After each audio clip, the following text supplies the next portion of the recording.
So welcome everybody. This is Life of a Graduate Student. We have three graduate students who are going to share their experiences with you and with me. One who has graduated, then two who are currently in graduate school. We've got some questions that I'm going to ask everybody, all of the panelists, but then also feel free to ask additional questions so that it's a little bit more organic that way. All right, first, I'm going to ask our panelists to introduce themselves. As I said, I am the pre-teaching and pre-graduate advisor on campus. I am part of the pre-professional and pre-graduate and pre-professional advising team, and we are located in the Bill Moore Student Success Center. And we support undergraduate students, graduate students, as well as alumni. So if you're thinking about going to graduate school later, after you graduate from tech, our team actually does support alumni. Now I'm going to ask the panelists to go ahead and introduce themselves. And panelists, if you'll just introduce yourselves in the order on the slide, probably be the easiest. Hi everyone, I'm Amanda. I recently obtained my MPH from Emory, and I am now working at the CDC. Hi everyone, my name is Tamana. I just graduated from Emory School of Medicine from Biomedical Informatics Department. I'm postdoc at Harvard Medical School now. Oh, Samine, we need to correct your introduction text then. Congratulations on graduating, and Amanda as well. Thank you. Hey, Lakshmi. Hi guys, my name is Lakshmi Raju. I'm currently a PhD student in electrical and computer engineering here at Tech. I also did my undergrad here at Tech in electrical engineering and graduated in 2017, and I'm also an NSF graduate research fellow right now. Excellent. Okay. Very good. Okay, so let's get started. First question is, and we can go in any order, however you want to answer them. We can start with Amanda first. I'll go with the picture on the left here. So what are some of the things that you enjoyed the most about being a graduate student? I think like the best part about being in graduate school, I think for me, was kind of just, I think there was a little bit more flexibility. I think in undergrad, you kind of have a little bit more structure. You kind of lose that in grad school. That could be good or bad depending on how you are as a person and your working style. But for me, I felt like it was really great because I've always done some sort of work study along with classes, and I'm sure many students might be able to relate to that. And I think working while in undergrad is a little bit harder than working while in grad school because a lot of your grad school classes are, I think it was a lot easier for me to manage. So it was easier for me to juggle having a job as well as doing school. Okay, Samine? I'm originally from Iran. I came to US in 2016 to continue my PhD. Actually, it was a great opportunity for me to live alone, to learn a lot about the new culture, new country, and the most important things that I learned from my PhD is that stay calm and keep my passion and expand my network. And also, I really like the culture of the university in the US because it has a close relation with industry as well. It gives us a great opportunity to expand our knowledge and our skills in industry as well. Yeah. Thank you. Lakshmi? Yeah, so I chose to do grad school for a couple of reasons. One was I wasn't 100% sure on what I wanted to do after I graduated, but I knew that I wanted some sort of graduate education and I didn't want to pay for a master's degree, so I thought, let's try a PhD and see how that goes. So that's part of the reason why I'm here. Part of it is also that the jobs that I thought were interesting required a doctorate. So I thought maybe this is something I should give a good try for.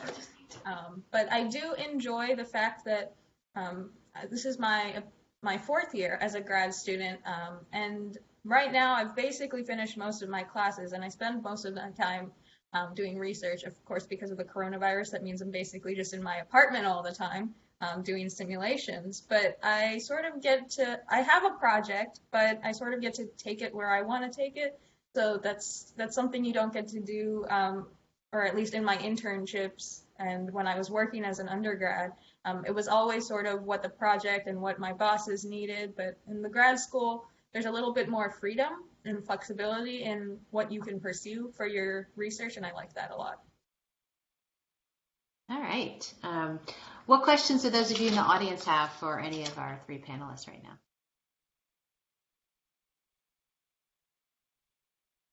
Questions so far? Okay. Next question is, what are some challenges that you have later in your time as a graduate student or a candidate that you didn't have when you first started graduate school?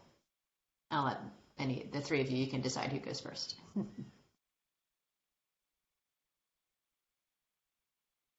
I can go first.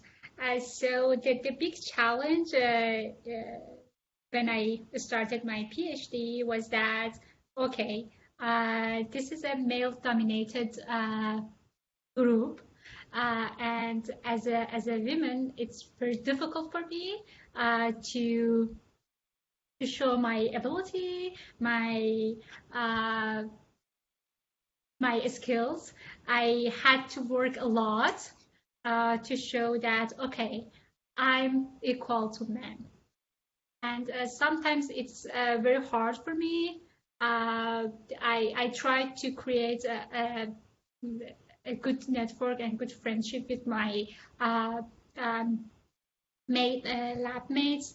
I'm going to social events outside of my department. I try to create some friends. And I try to share my stories with my friends, such as imposter syndrome. You know that this is very common in grad school. I try to speak about my difficulties, my challenge, and it helps me a lot. And I was so happy that actually I talked with my advisor about that in I think in my first year, and I felt I was so lucky that my advisor is so kind, and he really supports me, and he gave me a lot of opportunity, and he introduced me to his colleagues and his friend to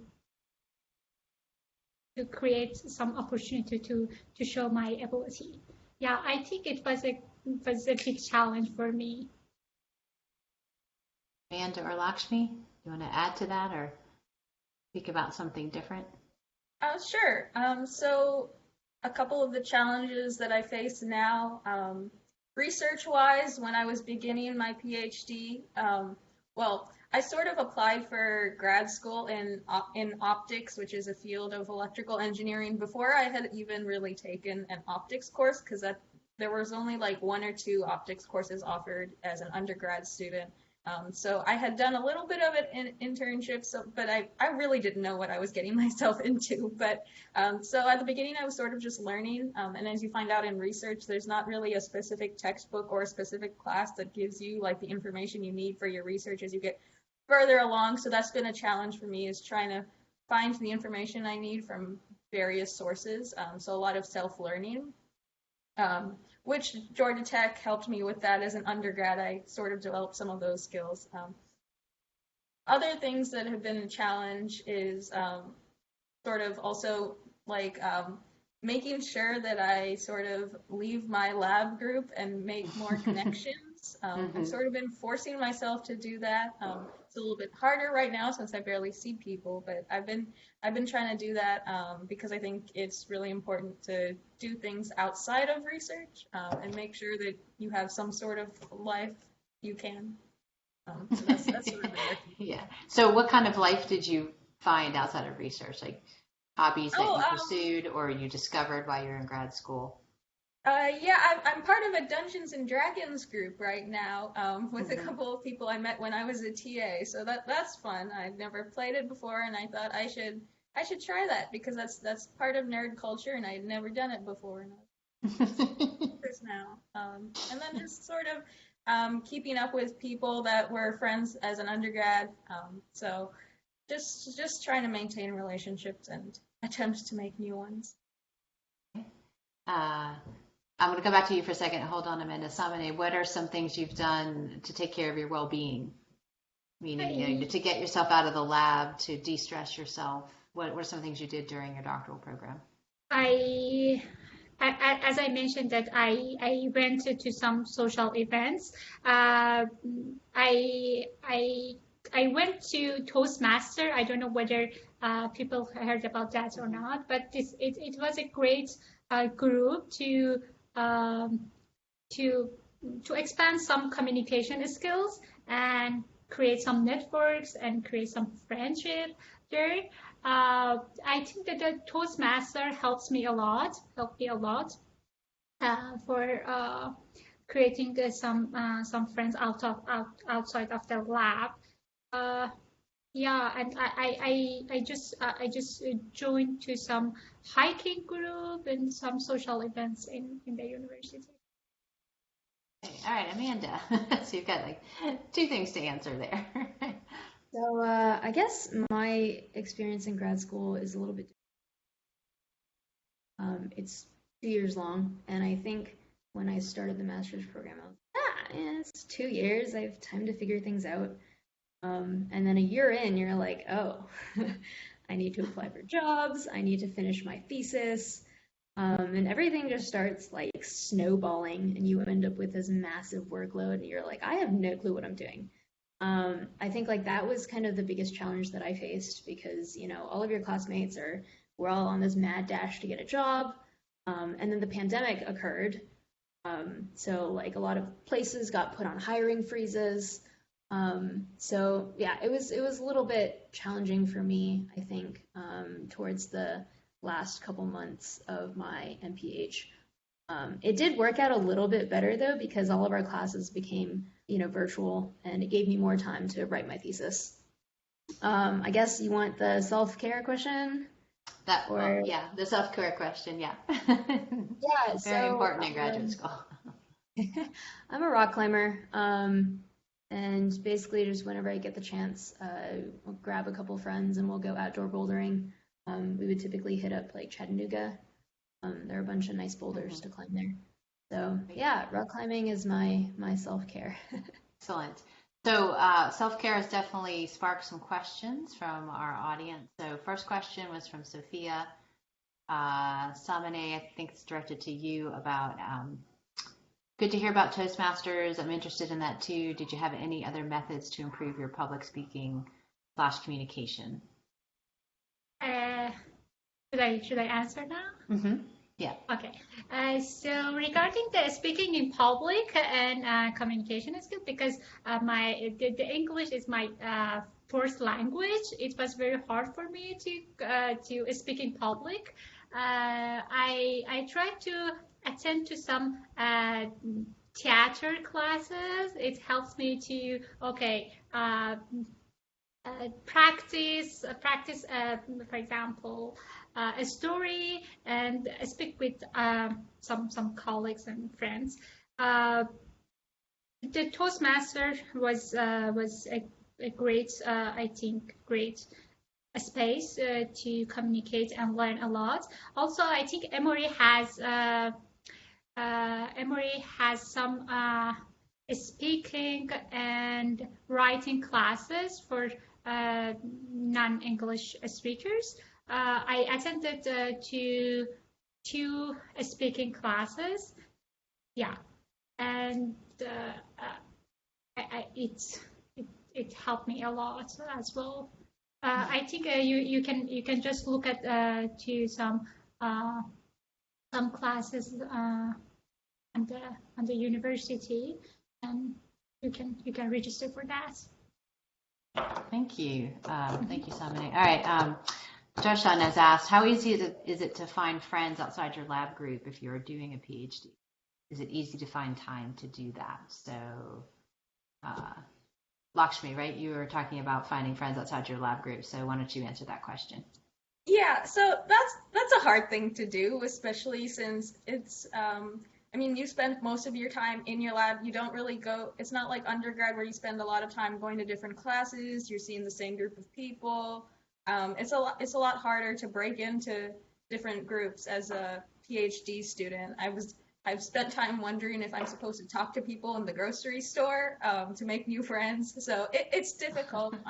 I've made friends with people in lab groups that are sort of nearby. Most PhD students are friends with people in their lab groups or people that they sort of see in a semi-normal basis. So there's a group on the 5th floor in Van Leer that I talk to a lot. It is difficult if you're not doing, a lot of grad students don't really do like school-related extracurricular events like joining clubs or things like that at the school. So it's mostly going to be based on your hobbies. Like if you like rock climbing or if you like doing something else, that's how you're going to find people outside of your lab group. And you really have to make time for it. Otherwise, that's something that can easily slip through the cracks because you just work, you go home, and then you just realize, oh, it's been 2 weeks and I haven't talked to people outside of my lab group. That's not okay. It's something you need to make time for. All right, Amanda, I'll direct this question from Munlin. How do you guys deal with burnouts, especially now? Yeah, so I think that's been a super relevant question. Not just related to school. You know how they tell you like the difference between school and the real world is that in the real world you don't bring work home with you, but you're like, well, I live where I work. I think for me, so I'm at the CDC, as I mentioned before. I'm on the pandemic response task force, and no one really works normal hours. But I think in order to avoid burnout, it's just a matter of like learning how to set boundaries. And that's still something that I'm trying to figure out how to do it. And I think in grad school, it's kind of the same thing. And PhD students probably feel the same way, where, like an advisor or someone will ask for an exorbitant amount of work in a rather dicey amount of time. And it's just a matter of kind of just standing up for yourself and being like, hey, I actually don't have the bandwidth to do this. Mm-hmm. Or I think for me at the CDC, it's just been relying on the people around me, and we're always, open to helping each other out. So yeah, I mean, I don't know if there's necessarily a great answer to how to avoid burnout, because sometimes it really is just completely out of your control. But I do think that there are certain things that you can do to make it a little bit less taxing on you. All right, another question from Matthew. How did you come to your research topic? Did you decide to do your PhD first before having a topic? Maybe just out of interest for the subject itself. Whoever wants to start or respond to that question. So personally, and I think I mentioned this before, I did not know what I wanted to do before I started my PhD. I've had sort of a non-traditional path into my thesis. So when you're a PhD student, you usually get funded as a GRA or a GTA. Basically, this is a way so that you don't have to pay tuition. And so as part of that, when I applied to Georgia Tech, my advisor reached out to me and said, hey, your resume seems interesting for my group, and he offered me a GRA position. Oh yes, a graduate research assistant position. And so I was like, okay, this is great, because now I don't have to worry about anything. I can just, I don't have to worry about tuition or anything, and I can sort of feel out the group. And so I sort of landed in the group and stayed there. As for how I came to my thesis topic, I applied for the NSF grant. NSF fellowships are basically a way for you to get funding that's not related to your advisor or your school. It just funds you for 3 out of 5 years, depending on like what you apply with. Like you have to apply with a project. And so there was a project ongoing in the group that I was sort of interested in, and so I put my spin on that and submitted it. Then as time went on, I realized that that project wasn't really viable, and so I sort of transitioned into something new that the group was looking into. And so it's sort of just been a go with the flow sort of thing until I found something that worked for me. Oh, thank you so much, Lakshmi. Amanda or Samini, do you want to add to that? Or I can go next. Some university has a rotation project. You can rotate between, for example, 3 professors. You can just do 3 or 4 months rotation. You can start with a project. If you like that, you can choose that topic as your PhD thesis. For example, for me, I chose my PhD dissertation after 2 rotation projects.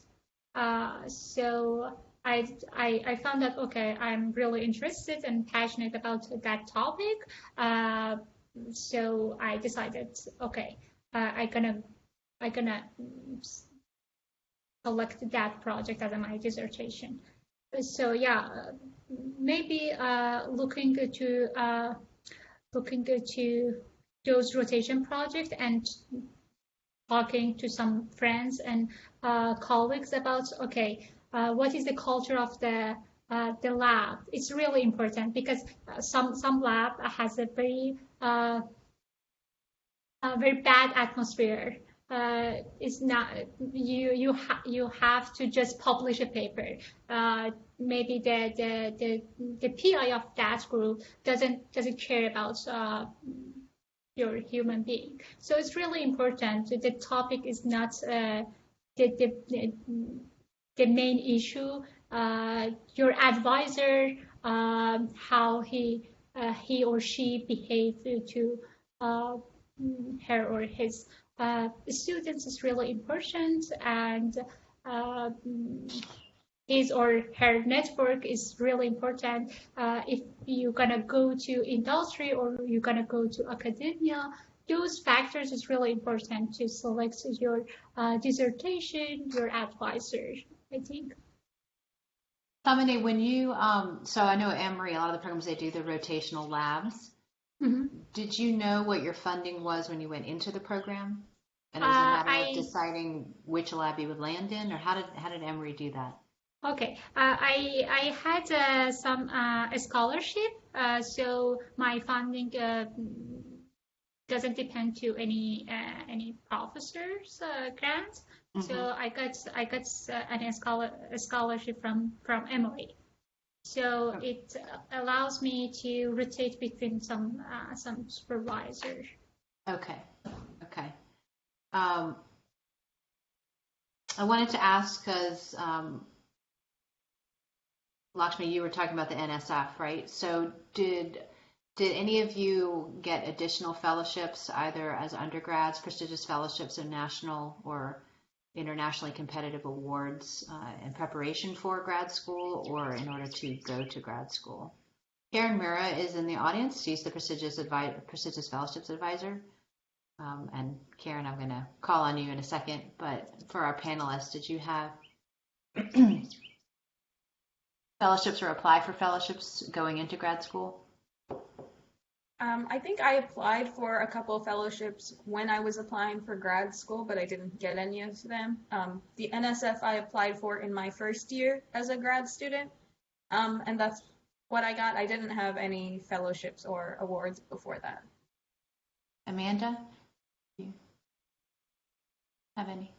No. I think things are a little bit different in masters. I had a scholarship from Emory for my masters, but Okay. it wasn't like an external fellowship. I do have friends and classmates who it wasn't like a full funding. They just got like funds here and there. But yeah, I do think that it's a little bit different for master's students. And then, Samani, did you apply for any fellowships as an undergrad or going into grad school? No, I because I applied from Iran. It's very different scenario. Yeah. Karen, you want to pop on the screen and chat a little bit about nationally, internationally competitive awards for our students who are undergraduates? So the students are undergraduates, but they have the goal of applying to graduate programs. Yes. Is that accurate? Do we have any graduate students in the audience? Is anyone a master's student who's thinking about a PhD? Or it's okay also if you're an alum. No, okay, so I think we're all undergraduates in the audience. Okay. All right. Well, it is a little bit tricky to coordinate fellowship applications for graduate school programs if you have a particular school in mind, and that's the only school that you're open to. Now, I know with some awards like NSF and there's also the Hertz scholarship, you can apply for those awards, and if you win the award, you'll take it to whatever school that you go to. But there are other fellowships and opportunities that, that will be, say, school specific. I think it is a general rule of thumb that for students applying for PhD programs, it is more likely that if you're accepted into a PhD, you will get some kind of funding from the institution or the university. And for master's level students, it's harder to get full funding from a university to complete a master's degree. In terms of prestigious fellowships, there's a whole range of prestigious fellowships that will allow you to study in a master's program, primarily internationally. However, there are some eligibility questions because some of these fellowships are for U.S. citizens only. So that's another challenge, like if you have a citizenship or if you have permanent residency. Every factor, you have to meet the eligibility requirements for, completely for whichever award you're thinking of applying to. So I've just finished a round of postgraduate fellowship applications with a group of about 65 seniors or alums. And these were students that applied to study with Fulbright all over the world. In more than 150 countries, you can find opportunities with the Fulbright fellowship. There are quite a few UK fellowships to study at a university, primarily master's level for in the United Kingdom, and then there are some specific awards like Rhodes. I'm sure you've heard of the Rhodes, which is for studying at Oxford only, or the Churchill, which is for studying at Cambridge for a master's degree. So those are all international awards. In terms of graduate school fellowships that are domestic, I usually tell students that, you definitely want, if you're STEM students, is everybody here a STEM student or not necessarily?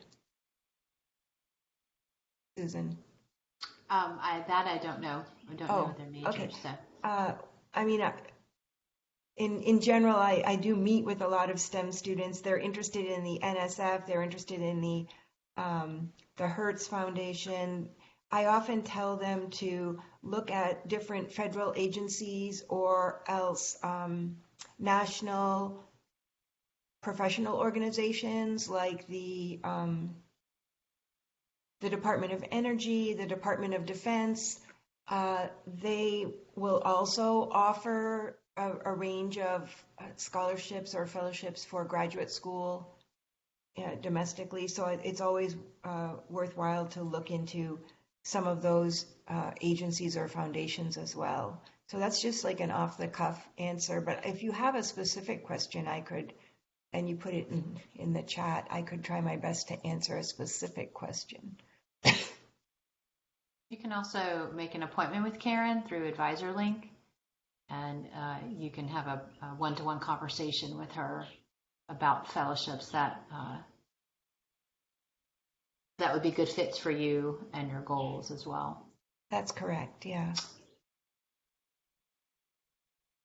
So Sophia just posted that she's here representing Europe, the Undergraduate Research Opportunities Program, and if you want to get involved in undergraduate research, there are a lot of research-related workshops. This workshop is, in fact, a collaborative effort with Student Innovation, particularly Europe office. So she's posted some things in the chat, and I want to circle back to a question that Orion had about resume, because it ties into actually my next question. And then Jaden, I will address your question as well. So the question was about basically preparing yourself for graduate school. How do you build your resume in undergrad for graduate school through industry internships, research, and academia? And so I was going to ask the three of you to talk a little bit about how you, when you were a prospective graduate student, what were some of the things you did to prepare yourself, not just for the application, but for the actual rigor of graduate school. So Amanda, you want to start? Yeah, so I think when I was an undergrad, I came in thinking that I 100% wanted to go to med school. And that was pretty much the MO until I think my senior year. And I haven't completely crossed off med school yet. But I think as of now, I think I'm leaning towards more of the PhD end. It depends on what you're trying to do. I think it also depends on what industry you go into. So if you're a STEM major, specifically like a sciences major, I would say you probably need to do a lot of research. So I was a biology major at Tech, and I wanted to go into a PhD or go into med school, and I had to absolutely stock up my resume filled with research because they want to see that you have the ability to think critically and to function in a lab kind of setting. Because if you can show that you have experience in labs, or if you have a lasting experience in one lab where you work like 2 or 3 years, not only do you have a really good relationship with the research advisor who can then write a rec letter for you, but you can also show that you have the ability to work in a group and to kind of create your own research questions, and you understand how to analyze data, how to collect it, and experimental design, the whole 9 yards. So yeah, I would say if you're a sciences major, you would definitely want to get more research experience. I can't speak for the engineering majors.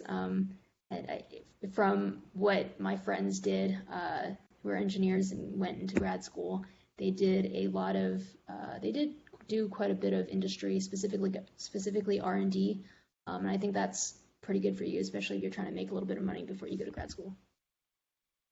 All right, thank you so much, Amanda. Lakshmi, you want to go next?